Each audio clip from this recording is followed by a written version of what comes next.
Okay, we're going to talk about something you definitely learned in middle school. But what you almost certainly don't know is the incredible story of how that simple little formula survived a 2,000-year, continent-spanning journey just to get to your classroom.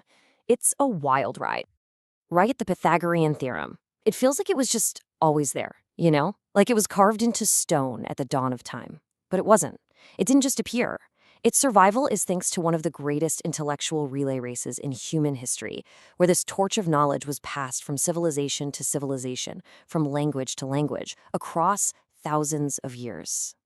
So the race starts in ancient Greece, and it begins not just with a new formula, but with an entirely new way of thinking about the world itself.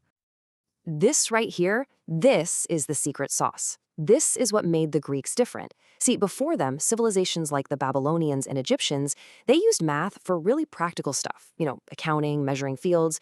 They knew that certain formulas worked, but the Greeks, they were obsessed with proving why they worked. This idea of starting with rock-solid truths and building up step by step using pure logic, well, it was completely revolutionary. And this didn't just happen overnight. It was a slow burn, building over centuries. You've got early pioneers like Thales and Pythagoras laying the groundwork. Then guys like Hippocrates of Chios start actually writing this stuff down, creating systematic proofs. By the time you get to Plato's Academy, this whole deductive method had lit the fuse on a mathematical explosion. Okay, so all of this new thinking, it's about to pay off in a huge way. It builds to a peak during the Hellenistic period. That's the era after Alexander the Great spread Greek culture all over the place. And this was the first true golden age of mathematics.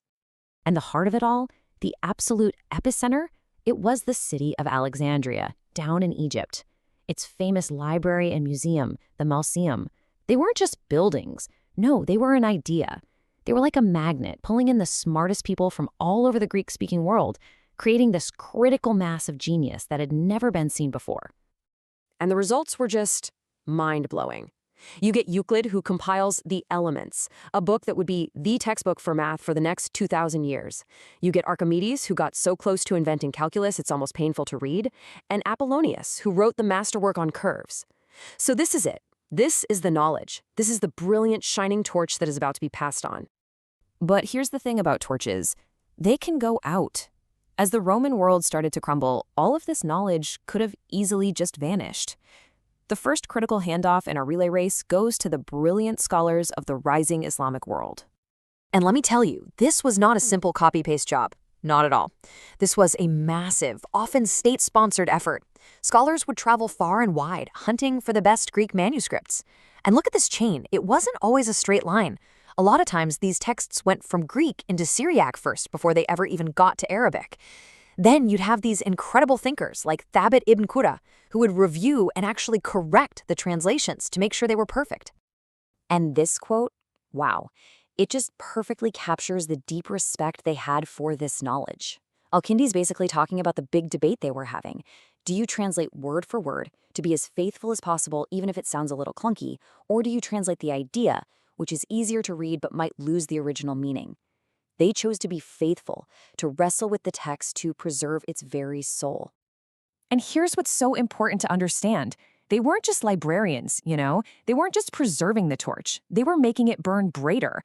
They added their own commentaries, they fixed mistakes they found in the original Greek texts, and using that Greek logical foundation, they invented entirely new kinds of math, most famously, algebra, which comes to us from the work of Al-Khwarizmi. But the relay race isn't over yet, not by a long shot. For this knowledge to light the fire of the European Renaissance, it needed to make one more huge leap. The second handoff takes us from the Arabic-speaking world into Latin-speaking Europe. So picture this. It's the 12th century, and the new intellectual hotspot, it's Spain, especially cities like Toledo. After the Reconquista, European scholars show up and find this treasure chest of knowledge. The Greek classics were all there, preserved in Arabic, along with all the amazing new work done by Islamic scholars. And just like their Arabic predecessors, these Latin scholars faced that same big question about translation. You kind of had two camps. On one side, you had guys like Gerard of Cremona. He was famous for translating incredibly literally, word for word. His work can be tough to read, but it's super faithful to the Arabic source. On the other side, you had people like Herman of Corinthia, who would focus more on the big picture, rephrasing things to make them sound more natural in Latin. This table just lays it all out so clearly. It's amazing. Just look at Euclid's Elements. It's passed from Greek to Arabic by Ishaq ibn Hunayn. It gets corrected and refined by Thabit ibn Qurra. Then, centuries later, that Arabic version gets translated into Latin by Gerard of Cremona. You can literally trace the journey of these ideas from one great mind to the next, right across cultures and centuries. All right, so here we are. After this epic 2,000-year journey, the torch finally arrives in the modern era, and it becomes the absolute bedrock of our scientific world. You really have to stop and think for a second about how fragile this all was, how unbelievably unlikely its survival was. I mean, this knowledge had to survive the burning of libraries, the rot of papyrus, countless wars, and just simple neglect over time. Every single manuscript that made it through is a small miracle. And the impact of its survival? Oh, it's everything. When this knowledge got re-injected into Europe, it directly fueled the Renaissance and the scientific revolution. It gave guys like Copernicus, Galileo, and Newton their starting blocks. It underpins physics, engineering, computer science. I mean, basically the entire modern world is built on this foundation that was so carefully carried for millennia. So this whole incredible journey leaves us with one big question, right?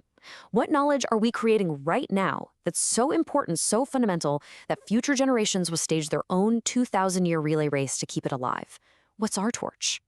Something to think about. Thanks for joining me on this one.